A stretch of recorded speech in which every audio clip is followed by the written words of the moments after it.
Hi, welcome to introduction part of the course Developing Modern Web Platforms using HTML, CSS, JavaScript. My name is Farhad Eftekori and I'm the teacher of this course.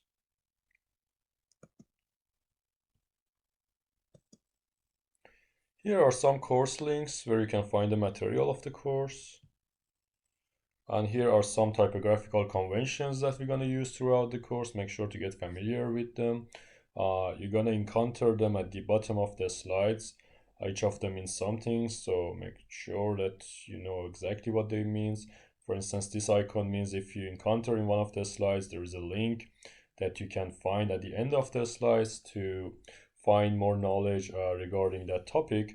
And if you encounter this icon in the bottom of the one slide, it means there's going to be assignment regarding that material in that slide, some discussions as a group or personal like searching or thinking discussions, do it yourself exercise or activity, some practical points to consider, some comparison of the topics regarding to what it used to be before, some cautious points to be careful about when you're working with some concepts, and some fun to learn material that's not going to be included in the assignments, quiz, or project.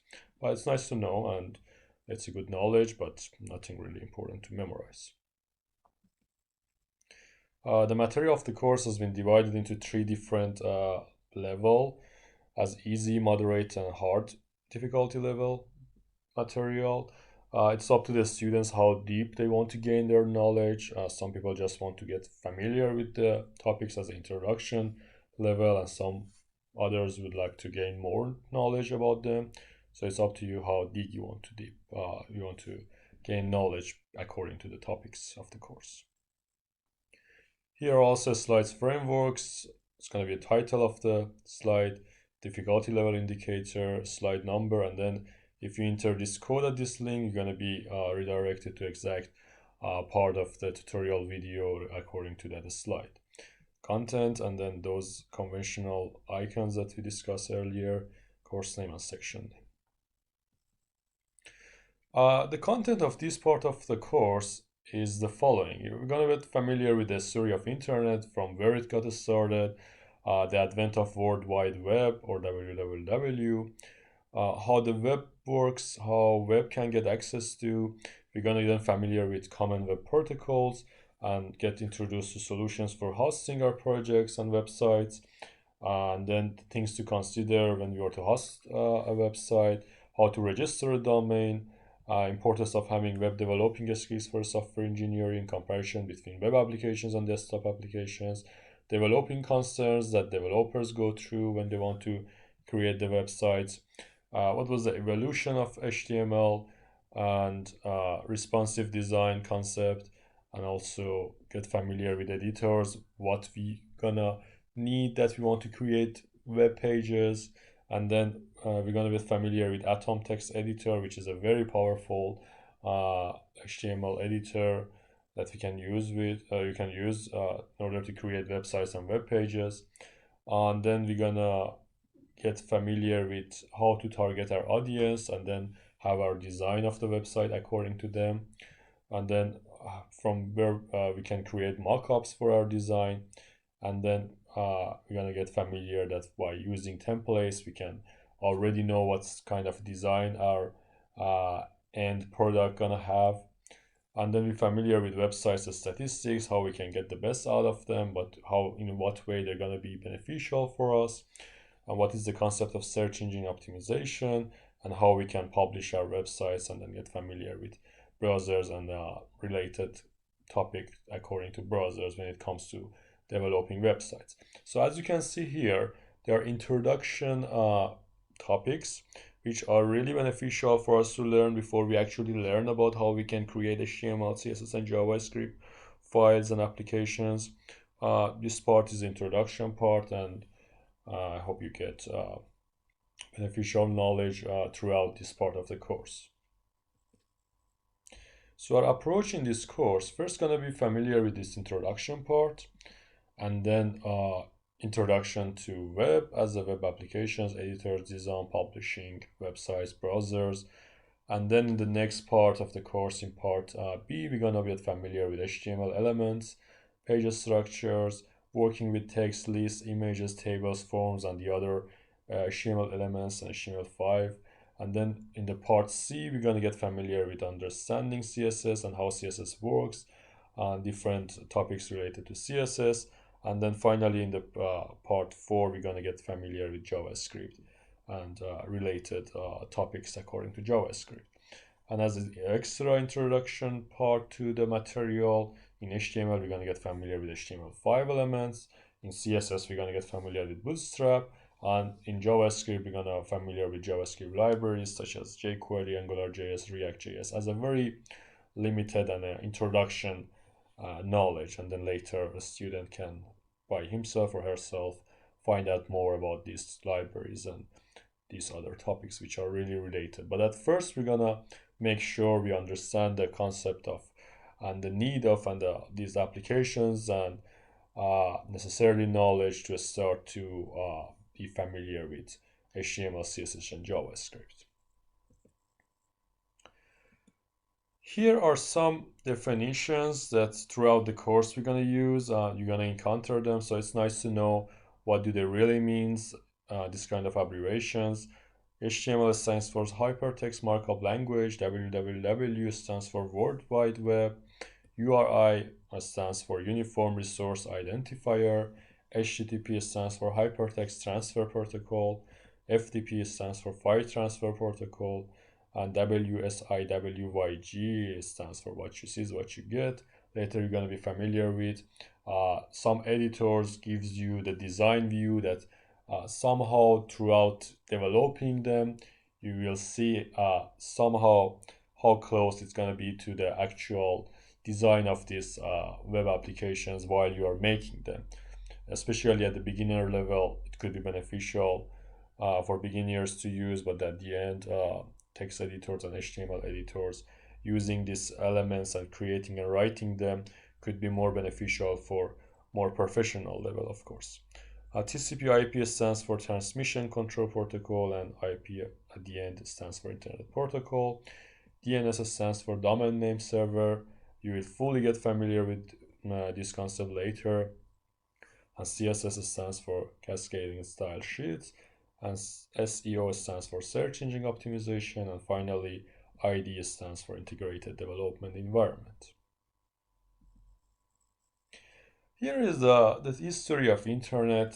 It's nice for yourself to get familiar with it. It's a very interesting topic from where it got started, what are the actual important projects throughout the way that help the internet that today we are having. It has come a long way since long time ago, and it's nice to know what were the very important projects that finally made the internet as it is today. Like I told you before, this icon means it's just fun to learn. You don't need to memorize it, and you're not going to use it in assignments, quiz, and project.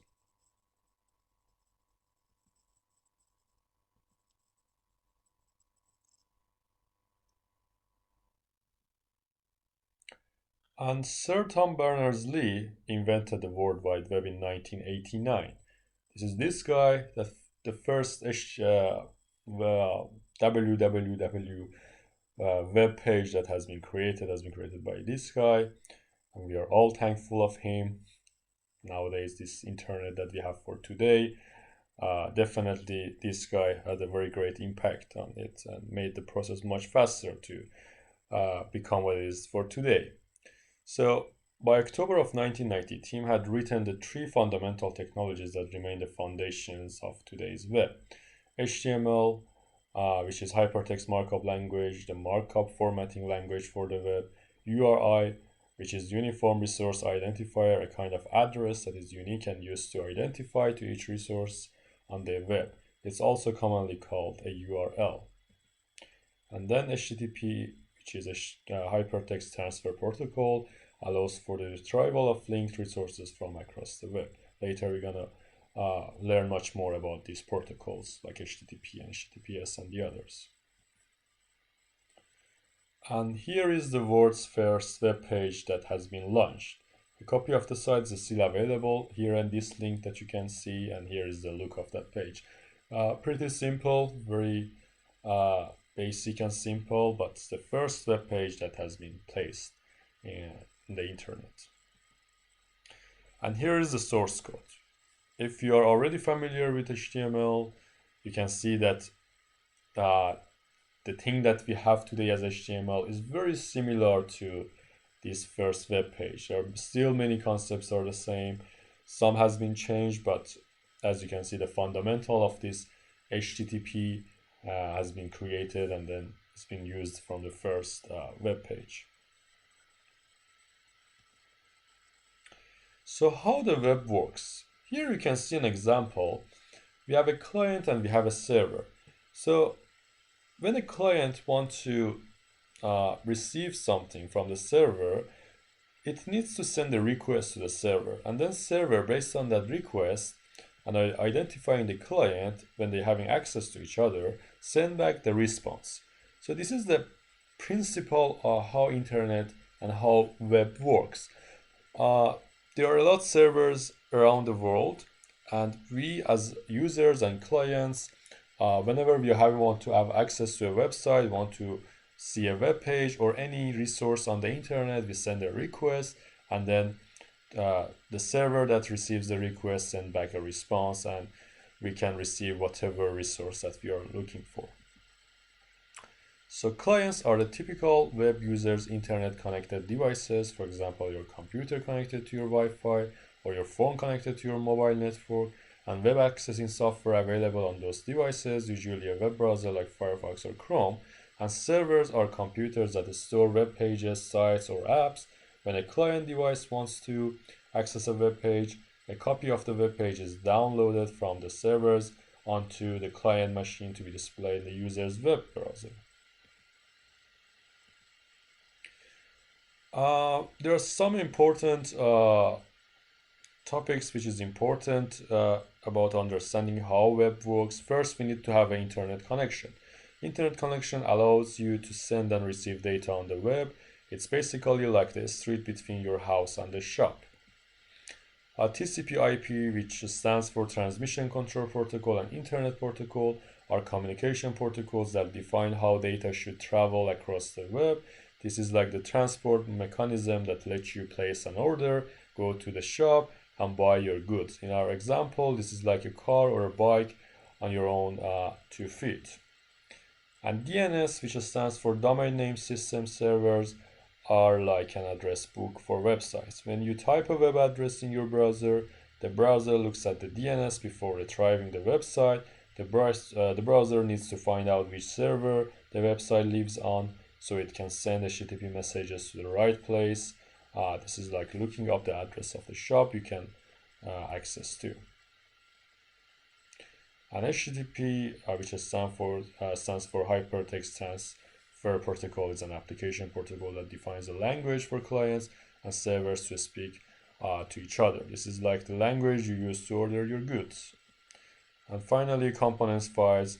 A website is made up of many different files that has been stored on the server that you're hosting your website or web application, and then when a client want to access those resources, send a request for those resources and components files, and the server return back all of those component files.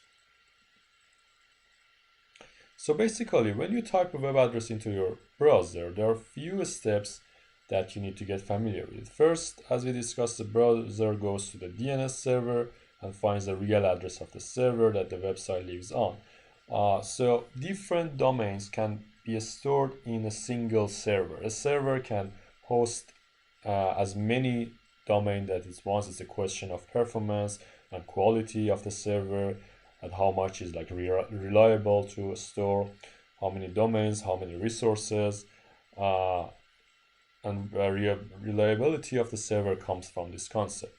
And then the browser sends an HTTP request message to the server asking it to send a copy of the website to the client. Or you go to the shop and order your goods, like this example. And this message and all other data sent between the client and the server is sent across your internet connection using TCP/IP.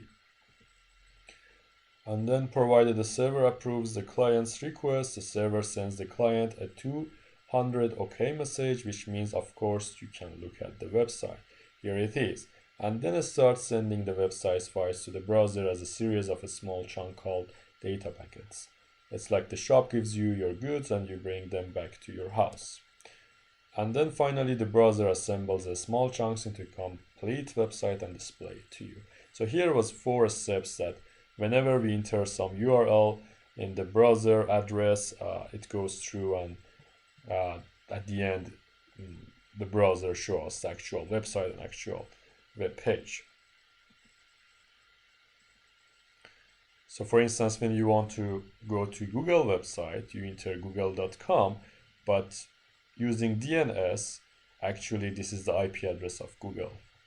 It's like entering that IP address, but because it's really hard to memorize this number for every website, they come with this convention of using this kind of names and extensions.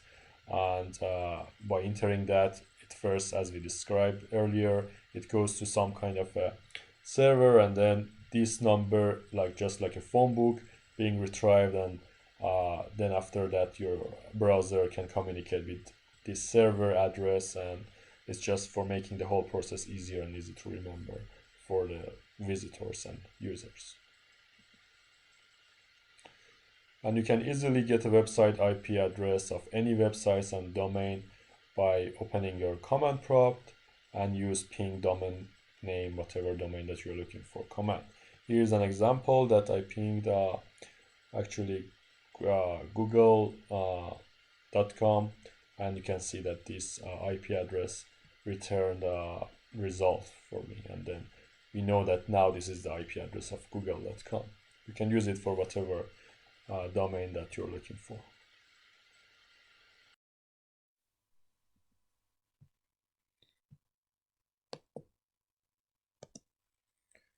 And then here is some examples and figures of different kind of networks. As you can see here, the left picture, there are all these clients connected to one server. So this server is hosting all of these different clients. And here on the right example, you can see servers are also connected to each other. So in reality, in internet, you may be connected to your ISP, whatever server, and then those servers are connected to each other. So internet actually is the network of different servers connected to each other. There is no actual one server somewhere that we are all connected to it and all the websites being hosted on it. Physically, it's not possible. But all these different servers, all of these connections between servers make the internet that we know by the name of the internet. And all these different clients are connected to different servers. And then, for instance, if this M client would like to access to this B client, first needs to be connected to this server.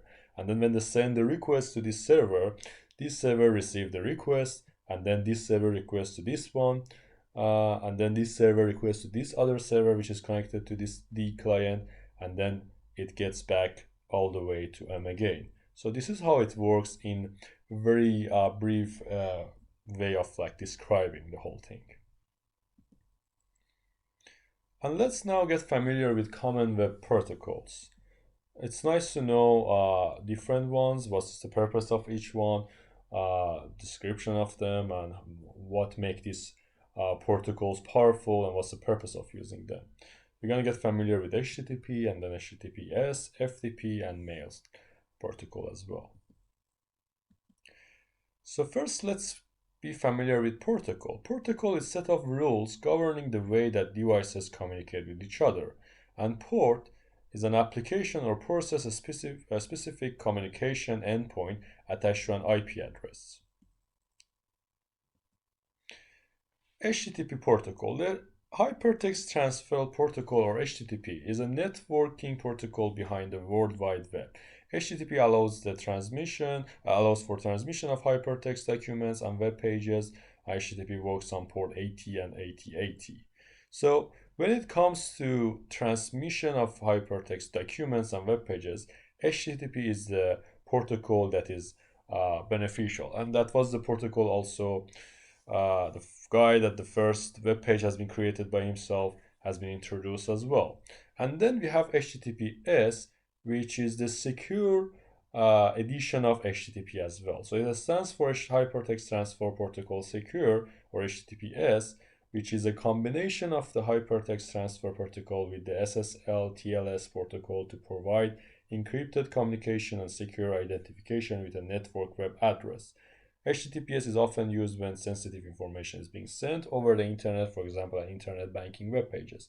So if you go to your bank and any website that deals with secure, wants to make the information and sending the information in a more secure way, you may encounter, instead of HTTPS, at the beginning of the domain name, there's HTTPS, and it's in a green, usually in browsers, in a green font and green color is being shown to the users to make them sure that now we are using HTTPS protocol, which is exactly like HTTP but a secure one.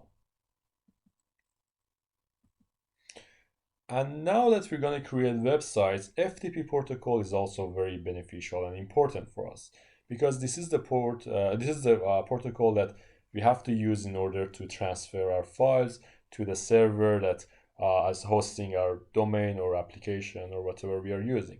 So file transfer protocol, or FTP, is a standard network protocol used to copy a file from one host to another over a TCP/IP based network, such as an internet. FTP is built on a client-server architecture. FTP users may authenticate themselves using a clear text, unencrypted sign-in protocol, but can connect anonymously if the server is configured to allow it. FTP works on port 21. So when you are dealing with FTP protocol, you have to have the server address. You have to have the criteria, user criteria that is going to be used in order to connect to the server and sends the file.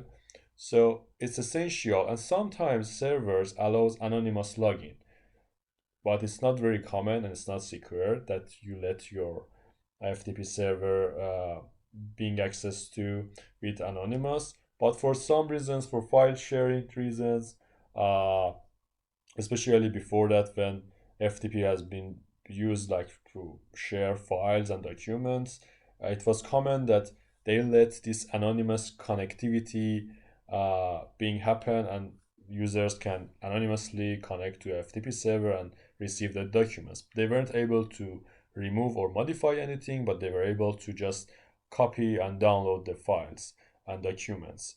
But if you later, if you get familiar with FTP applications, then we're gonna understand this user criteria, what are the different kind of clients that work with FTP protocol. We're gonna get much more knowledge in that area as well. Here is also a figure that describes an FTP client working with the FTP server, what are the requests and responses, the ports and everything. And finally, here is POP3 and SMTP protocol. Simple Mail Transfer Protocol, or SMTP, is an internet standard for sending electronic mail as an email across internet protocol networks. SMTP is specified for outgoing mail transport and uses TCP port 25. The protocol for receiving mail is called the Post Office Protocol 3, and it uses port 110. Here is also a figure that describes how SMTP servers and different kind of server mail servers like Gmail work through with each other. And now let's get familiar with different kind of solutions for hosting our websites and web applications. First, we're going to get familiar with university servers, what are the benefits of them. Then we're going to get familiar with local PC and static IP, how we can have our local computer as a server, what are the benefits of them. And then web hosting companies, dedicated servers, and cloud solution that's now is being more available and common for developers and users to use. So when you study somewhere, usually the universities have different kind of servers for the students to host their websites, web applications. on them to test, to learn those kind of technologies. So you can easily ask your university that if they have different kind of servers with the technologies that you would like to develop and create your applications with them. Uh, the pros of this solution is, first of all, it's free for the students of those universities, and they are very suitable for testing because usually when you want to test something, you don't work with high amount of users, high amount of bandwidth is not needed. So university servers can be used at the beginning, especially when you're having some kind of ideas as a website and application, and then if they support the technologies you're creating your applications with, then it's a very wise choice to do. And of course, as cons, first of all, there are limited resources and limited services, and definitely limited ability to handle high traffic levels. The next solution will be using your local computer or laptop and then assigning a static IP to that computer and making it as some sort of a server in order to host your application or website inside of it. So the requirements is having one PC and having one high-speed internet connection and assigning one static IP. And you have to be careful because whenever you connect to internet, it's up to your ISP that if it's assigned a dynamic IP or a static IP. A static IP is the IP that's all the time the same. That's going to be the address of your computer, the single certain IP address that has been assigned. But sometimes when you connect to your ISP and using internet, every time you connect to it, it assigns another IP, which is a dynamic IP, and every time changes. Whenever one address was free, it assigns to you. So a static IP is really essential for this solution. The pros of this solution, first of all, well, it's kind of cheap. You're using your own computer and high-speed internet connection. It's very easy to upgrade because the computer is there for you to maintain and install whatever software you're looking for. You don't need any remote connection in order to work with your local computer. It's very suitable for testing, but the cons also would be that it always has to be on the computer. Therefore, the power usage cost will be high. Security concerns because you need to take care of all of these security concerns by yourself. And definitely, there's a limited ability to handle high traffic level. The other solution would be using web hosting companies. They are affordable solutions based on the technologies you're using because they are using the shared server for these web hosting plans. You can select plans based on your needs, the amount of space, the amount of bandwidth, technologies you're looking for. And you can connect to your admin portal from everywhere around the world by using internet and well, the cons would be usually cheap services are equal to cheap support and performance. Security concerns also would be measured because, as I told you, they are shared servers, and based on the performance and based on the security, it's not just up to you that you create a very efficient project and website because you're all using a shared resources in that case, and you can just uh, take care of your own performance, but the others also are using the same resources, and you have no ability to control that as well. And based on that, limit the ability to handle high traffic levels, and the site performance can also be affected by other sites, the same server as I told you. And we have the solution of dedicated servers. So dedicated servers, they assign a specific amount of space, RAM, CPU, based on your needs, and it's guaranteed that you're using that certain amount of resources because the server actually has a dedicated server has going to be installed just for your application, just for your website. It's a bit costly solution compared to the others. Well, in that case also the performance is going to be much higher, but it's totally based on your needs that if you really need this solution or not. And now finally we have these cloud solutions which nowadays is being more and more popular, and you purchase a plan from a cloud service. um, Nowadays famous ones are Microsoft Azure, Amazon AWS, Google Cloud or IBM Cloud. There are many of them also other than this list. It's a new solution. The performance is quite high, and you can customize based on your needs. The high uptime rate is really nice, but it could be quite expensive to the other solutions. And whenever you also need some kind of support for that plans, you may have to pay extra for that. And at first, you need to really try to find more information about the hosting plans that you want to purchase and acquire for your website.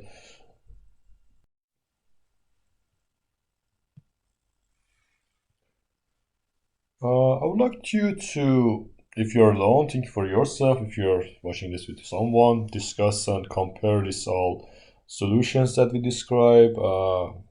Consider technologies you're looking for, location of the server, and support your desired database. Somehow come with some kind of a comparison between these solutions that you got familiar with.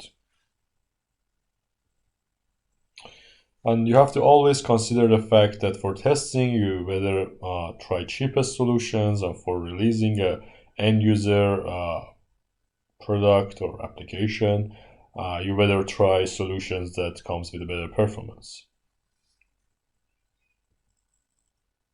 Now let's get familiar with the things we need to consider when you want to host our applications or websites in a web hosting plan in web hosting companies. First of all is the question of disk space. Most of the plans being assign some kind of a space to those plans. It's really necessarily for you to come up with some estimation that how much space you really need.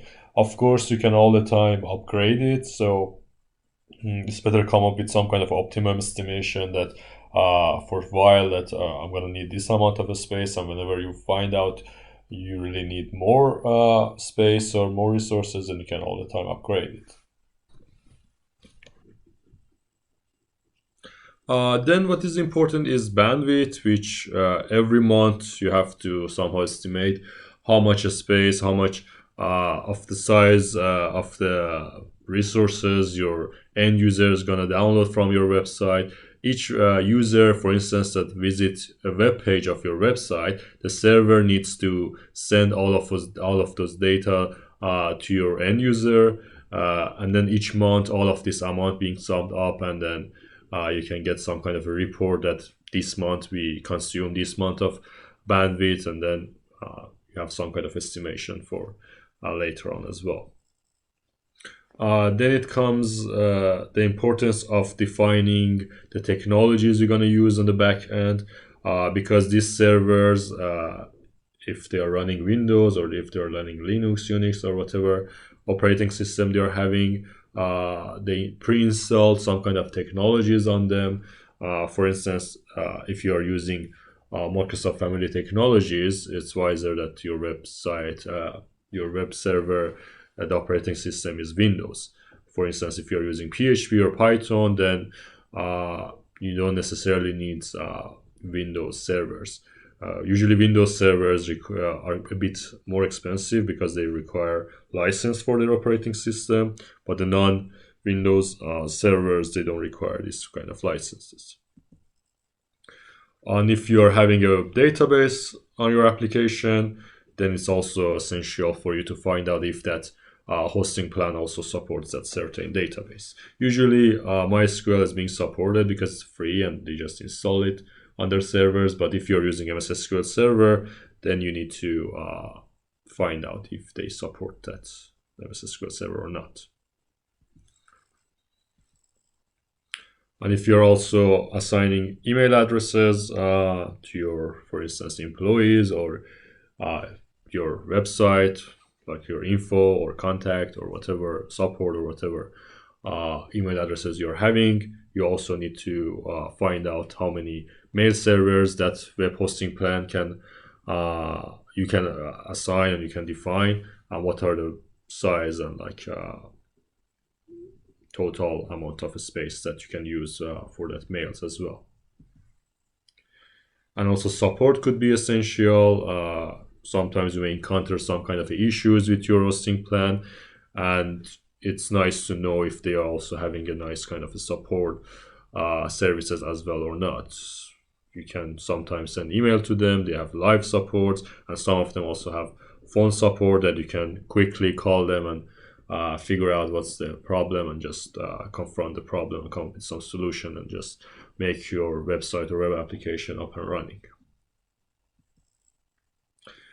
And also some hosting plans support one-click installation applications such as WordPress. You don't need to install them by yourself. You can just go to your hosting plan and just with one click you can install those kind of applications, which is also a good plan and good feature if you are using them as well.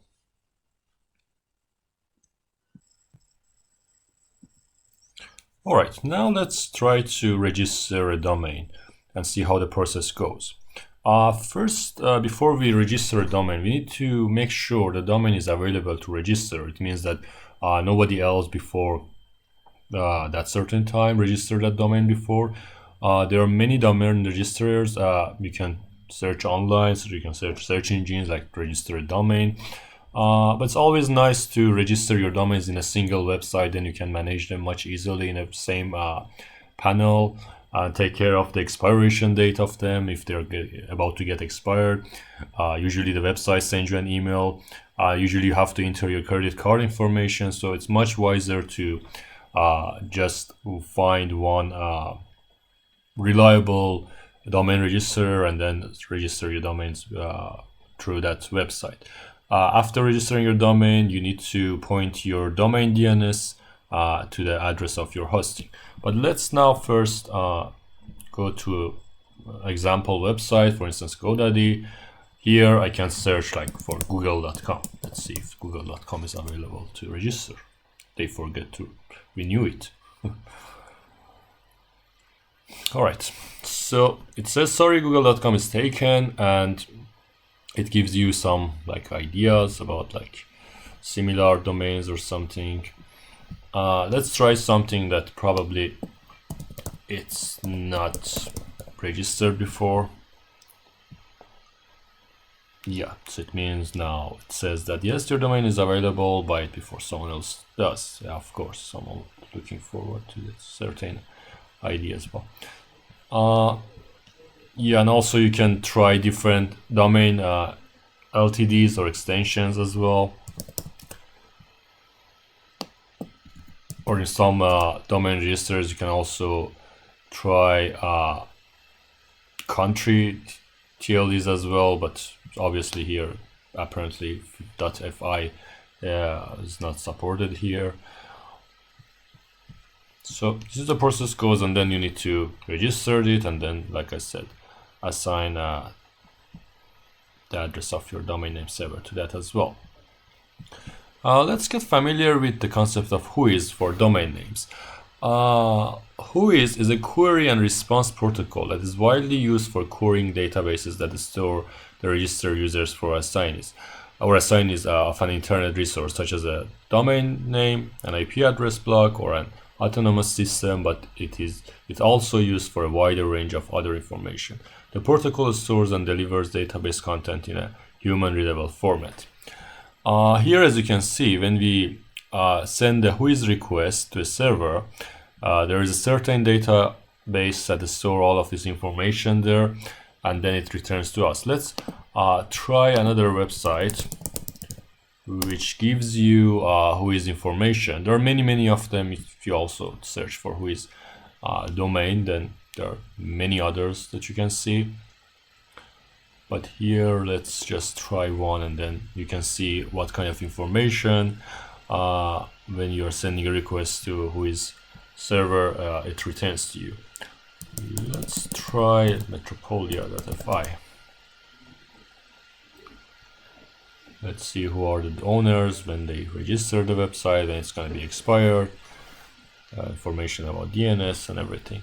So here you can see that the register of the domain is Metropolia Matikarkalu, and on 2009 they registered it, and they updated on 2012, and it's going to be expired on 2017. And here is the IP address of the server, IP location, and the other information according to that. So apparently the person who registered is also Yanni Kalyonen, and here's the phone number if you want to say hi or something. Yeah, and there's all sort of information like that. Also, domain owners can pay some fee to some services that they hide this information, like their name, their addresses, the telephone number, and everything. They're not gonna go deep, but just it was nice to get to know more about Whois also as well. And here also some information, as we see also the example. They're not all the time the same. It depends on the domain owners, what information they made public, what information they made private. So here are the information that usually you can get from getting a Whois request for a domain name. And here is also another example. This one is for Google. In some examples, you can also see the name of the name servers. So this is the IP address and name server of the hosting that they host their domain there as well. Yes, we already tried that. So if you want to discuss the importance of having web developing skills for a software engineer, there are many main benefits. For instance, this is a must-have knowledge if you are working in a web or mobile field for developing applications, for designing applications. So they are super beneficial, and they are like the most criteria skills of that field as well. And definitely by learning HTML and learning all of these web developing skills, then you will be able to learn much more about more advanced technologies regarding this field as well. And definitely nowadays in job market, for in IT industry, it's a very required skill. So it's totally recommended for the people who are looking forward to find job in this kind of industry. Yeah, as we described, also it makes understanding related technologies much better, not just web technologies, also many other, because there may be similarities as well. And also it makes it much easier to work in a team. If you are also a business administrator or whatever position that you're having, that you're dealing with developers, designers, it's much nicer and much more beneficial to get to know at least about the basics of these technologies. Then you will see more about this fundamental aspect of the technology, makes it much easier to work with the other team members as well. And if you're having IT ideas, it's much more suitable to have the knowledge, because as an architecture, I always say that if you are an architecture, you can come up with more realistic ideas of creating structures and like buildings, but anybody can just draw something that, oh, I really like to draw this, make this super gorgeous building. But when it comes to the architecture skills, then you need to come up with the requirement and all of these required aspects to deal with before you make sure this is like a realistic idea. I'm quite sure if you think you can also come up with much more benefits for learning web developing skills as well. Now let's discuss the difference between a web application and a desktop application. Any application that can get accessed by a browser can consider as a web application. And you can also think for yourself or discuss with your peer if you have one, what would be the difference between a web application and an application that you have to install on your desktop in order to work with. And since it's a tutorial video, you can always pause it and whenever you want to, so I'm not gonna waste my time and your time by just being silent. So whenever you feel like you need to think or you need to discuss or do whatever, then you can all the time pause it. So I move on quickly. So first of all, web applications requires no installation on client computers. So if you're having a website, your visitors, all they need to do just to install, if they don't already have, which they should, a browser on their computer, and they just go to your website. They don't need to install anything on their computer, just like it's nothing like before that you need to install, get some software or application with CD-ROM or download it somewhere, get it from a floppy disk or something, and just install it and work with it. So no installation for web applications required. And also, once you update your web application, all of the users and all of the clients can use the latest edition. So no one is required to install any updates on their side or their computer in order to include your updates. And they're available anywhere, anytime from internet. So that's also another benefit. So imagine your client go to another computer and he or she can also get access to your website by going to your website. They don't need to install any software application on the other computer. And it's platform independent because it's on web. We don't care if our users are using Mac or PC or what, Ubuntu or anything else as an operating system, so that's also a great advantage. And based on that, also less environmental conflicts. And since we don't need to send any CD, floppy or anything, then the cost of sale would be increased as well, which is a very good thing. And also low specifications needs for PCs or smartphones, because they just need to run a browser, and just all they need to do is open the browser and go to the website. We don't care about like the CPU or RAM or hard disk or anything of the computer or a smartphone.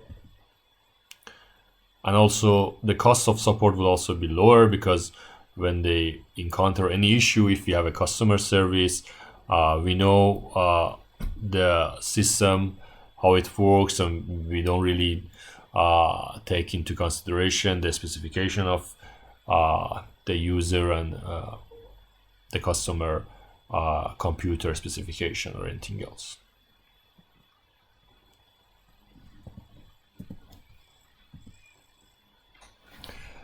Here is also a list of the evolution of HTML. As you can see, HTML started in 1991, then we had HTML1.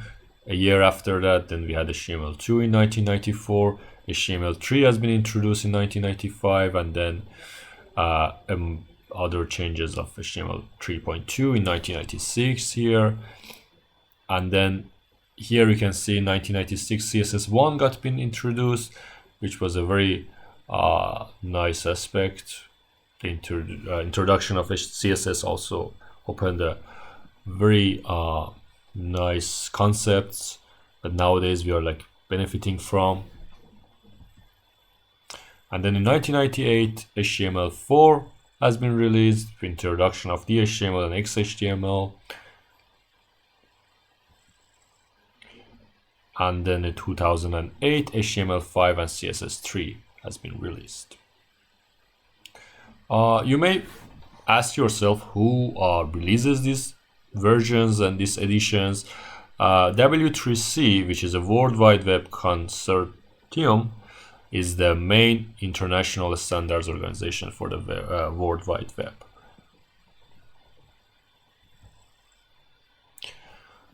When developers are creating websites or web applications, they have some main concerns. The first one would be they have to make sure their application fits into screens, because for a web page and web application, it's quite normal if you browse the website horizontally, but it's definitely a no when you see websites like vertically. They can like go through the web pages and everyone. So that's forbidden. So developers need to somehow create a web application and website in a way that it needs to be fitted in the screens. And also loading speed is also important. Well, nowadays we have much higher internet connections, definitely, but back in the old days, or sometimes in some cases when the websites get like much more like somehow bigger based on the size and everything, so the loading speed also plays a pivotal role in that case as well. And then the question of browser compatibility. They need to make the website available for the most percentage of the visitors, analyze their statistic to see what kind of browser they use. In some browsers, they may not include some kind of features. So when they are using very advanced features, they need to make sure if the most majority of their users and clients I also have the compatibility of enjoying and benefiting from those features as well.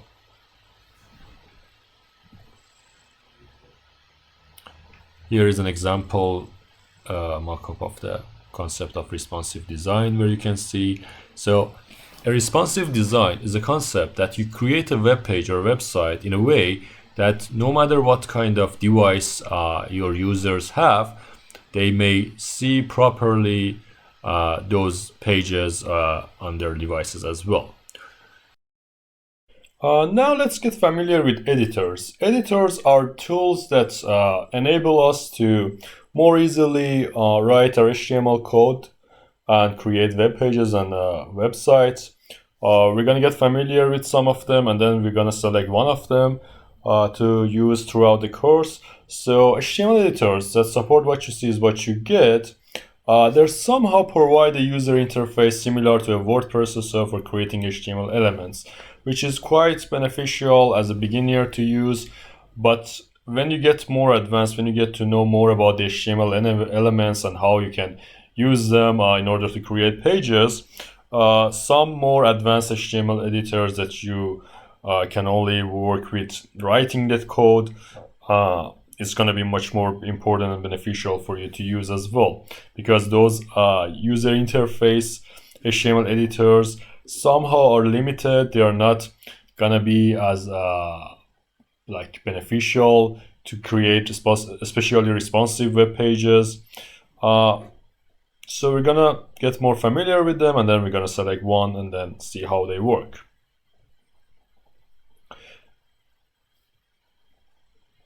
So content management system and HTML editors usually have two views, the page that you're creating. The first one is visual editor that you see as a design view. Even if you have worked with Visual Studio, you also encounter this kind of a design as well. And then we have this code view that they show you the basic code and just somehow native code of the web page that you're creating for your website or whatever you're creating. And here are some more popular editors like Webmatrix, Atom, Coffee Cup HTML editor, NetBeans, or Visual Studio and Eclipse. You can use all of them. They used to be much more like Front Page that changed the name to Expression Web from the Microsoft, but they got discontinued, and we're gonna select Atom for this course to use, get more familiar with it, and it's gonna be more than enough for us to use. And such a powerful HTML editor nowadays as well, and many of the developers are using now. And it's nice to know that even a notepad is gonna be enough for you to create a web page. We don't need any actual application or software in order to do that. It's not like working with Adobe Photoshop. That is such a powerful application that's very unique to all the purposes, all the features that's going to provide. So for writing HTML code, as I told you, a notepad is going to be more than enough for you. But when it comes to auto-completion, when it comes to more somehow view, more graphical view in order to create and have some kind of a better management throughout your code, then HTML editors come more handy, and they give you some features that you can use as well. So in that case, you can see that by using Notepad, I created this very simple HTML page. When you save this content as an index.html5, then when you open it with browser, then you can see that it's being shown to you the way that it's supposed to be shown as a web page. And also there are many online HTML editors that you can also use in order to write your code as well. Now let's get familiar with Atom Text Editor. Atom is a free and open source text and source code editor for OS X, Linux, and Windows, with support for plugins written in Node.js and embedded Git control developed by GitHub. Atom is a desktop application built using web technologies. Most of the extended packages have free software licenses and are community built and maintained. Atom is based on Electron, formerly known as Atom Shell, a framework that enables cross-platform desktop applications using Chromium and Node.js. It's written in CoffeeScript unless it can also be used as an IDE. Here's the website of this text editor that you can download from. And here are also some features of Atom Text Editor, like cross-platform editing, built-in package manager, a smart auto-completion, file system browser, multiple panes, find and replace throughout your code, and also much more. It's nice to get familiar with it, and it's going to help you so much throughout creating your web pages and website. And here are also the languages that Atom Text Editor supports. So it's not just for HTML language, it supports many others, and also the other languages that are not here in this list. There are also some packages that you can install on Atom, and then after that, Atom gonna support that language as well. So the installation is also quite simple. You just need to go to the website and just install that. Make sure you install that text editor on your local computer as well, because you're gonna need it. It's gonna help you a lot while you're doing your assignments and creating your project with it. And also you can go to packages, part of the Atom, and then there are many other packages that you can install. It's not going to be beneficial at this stage if you are a beginner in writing HTML code, but later on you will definitely get the best out of these packages as well. And here is also a link to a video that has been created to help you more to set up Atom and get more familiar with it. And here is also a screenshot from Atom text editor that you can see and get more familiar. And when you open it also, it's nicer to go throughout and then get familiar with all the parts. In the next part of the tutorial videos, we're mainly gonna work with it in order to create examples and see how they work.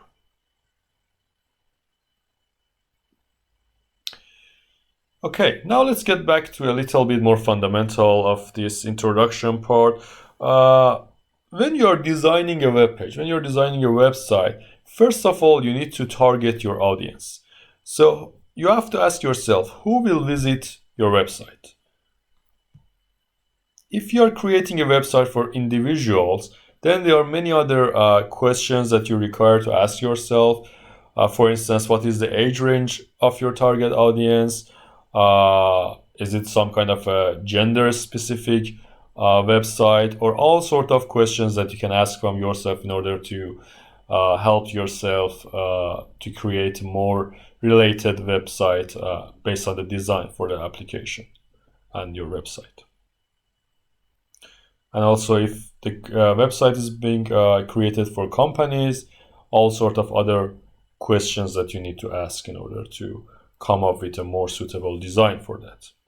Here are some examples, both for individual and companies, questions that I gather around based on the previous experiences that we are having for creating websites.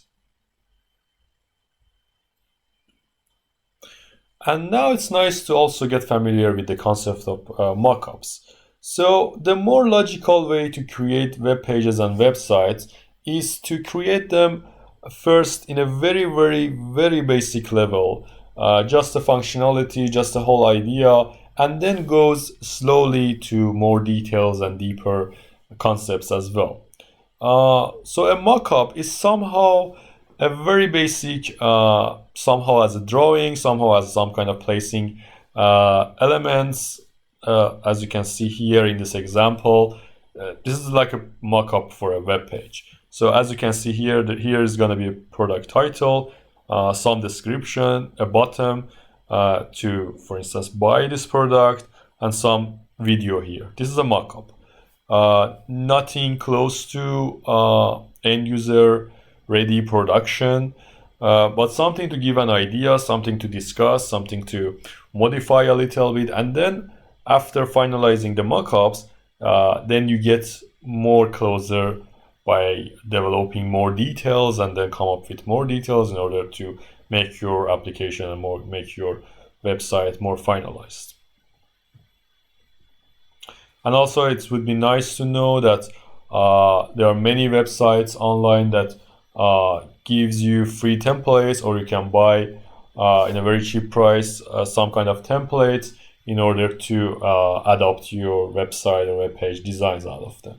They come handy time to time if you, for instance, you're developing a web page for yourself or for a company, that you can like show the template and say, we can modify this template based on our need and just adopt the whole design of that.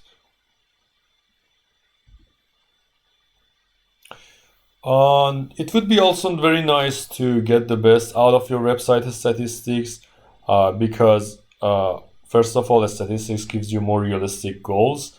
If you are gonna have like some kind of plan for future goals for yourself, understanding your visitors' limitations based on their devices, what kind of device they are using, what kind of resolution their devices has, what kind of browsers they have installed on your computers in order to view your website, and you can understand your target groups and also page views and broken links. For instance, you get to know more about what are the most popular pages of your website. Then you can focus more on those pages in order to create more like modifying the design and everything to make them more advanced, in order to spend instead of spending more resources on the pages that they barely like go to visit. Or if you have some kind of a broken links in your website, you can investigate that, you can fix that and make them to go more easily throughout your website.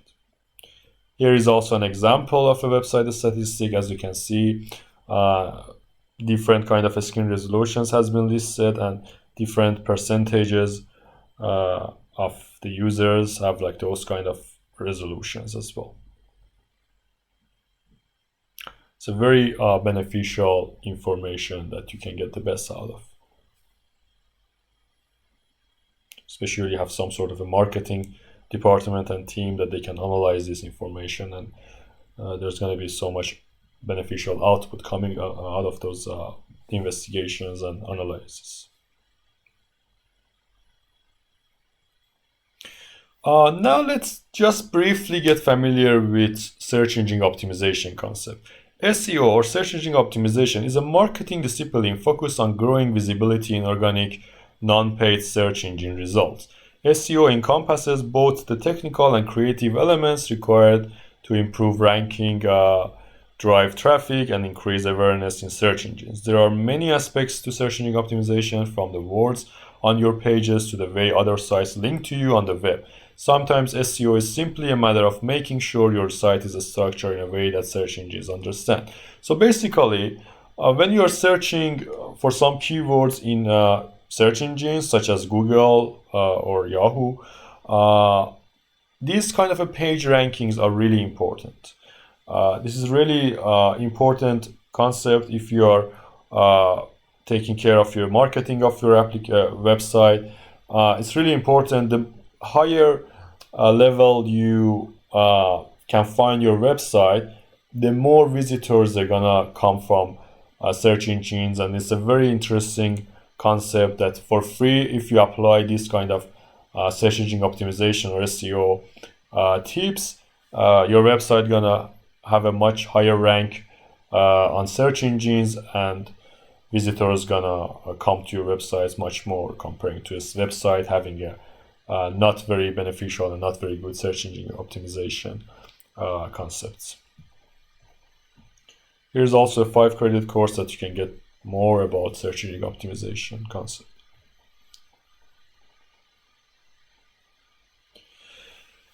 And also, it's really nice to know that there are many ways you can publish your website online as you got familiar in those protocols that we discussed earlier. One of them was FTP protocol or file transfer protocol. There are many FTP clients you can use in order to upload your website. All you need is a hosting plan, your FTP user criteria, your host name, and an FTP client, and then you can upload your website there as well. Here are some free and easy to use FTP clients like FileZilla, Qt FTP, WinSSP, Fire FTP, Core FTP, and Windows Explorer that you can also use in order to upload your web pages and websites on your hosting plan. Here's also an example of a screenshot of FileZilla FTP client.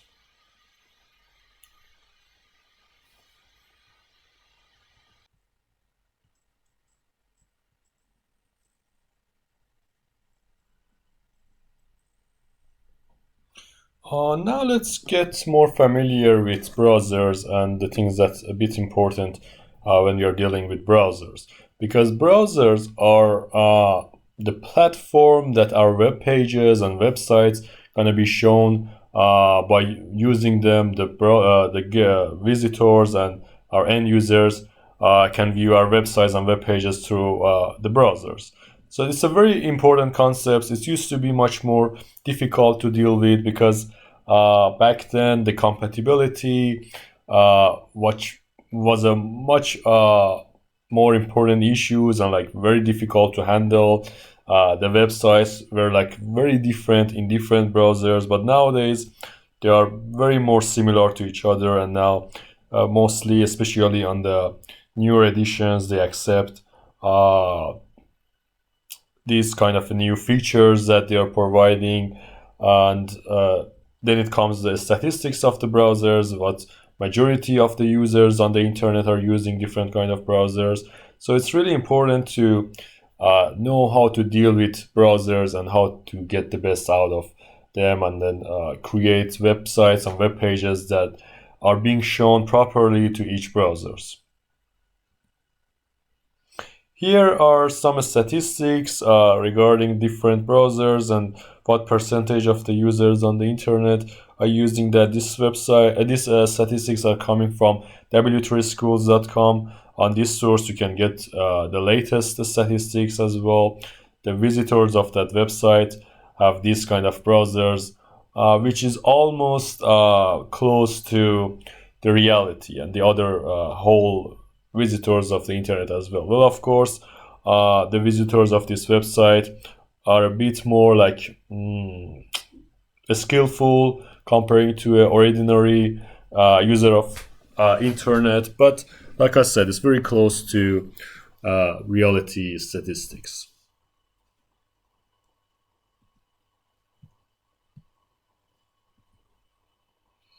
And on the browsers, you can easily view source code. So it's not like binary files or software applications that the code is somehow hidden. You can easily view source codes on any web page, any website, find out how they has been written, and it's an open source community, and you will get a lot of skills by just browsing web pages and then find out how they are like developing and creating and writing these pages and websites. Here are some examples and the screenshots about getting the source code from different browsers. Here in this Chrome browser, you can see by open click and view page source, you can view the page source of that certain page that you're looking for. And also for Microsoft Edge, which is a new edition of Internet Explorer, you can also right click and then select view source and see the source code of a web page. For Firefox, also you right click and then view page source, and then you get to see the page source code. And it's really important that when you develop your pages and websites, always test your web pages in multiple browsers to make sure they function properly in all of them. Here are some further study links that you get to know more about these related slides and the related topics of them. And feel free to contribute to make the content of the course even more beneficial and practical for all the students. You may report mistakes, you may ask for new topics. The thing about the portal, the TechClass portal, is because you are having this certain course code, whenever the course material gets updated, even previous students can get the updated material and just use them as well. You may all the time ask for new topics in order to include in the course. Also, this course was being implemented for the first time, so the feedbacks would be welcome, and by using those feedbacks we make sure that the content of the course are quite updated and new, and cover most of the beneficial topics which is related unnecessarily, in order to learn and develop these modern web technologies, modern web platforms, and HTML, CSS, JavaScript languages that you're using. And feel free to suggest your ideas as well if you had any. And this was the end of the part A, which was the introduction part of the course. And thank you for your consideration. Hope you have a wonderful class, and see you on the next part of the course.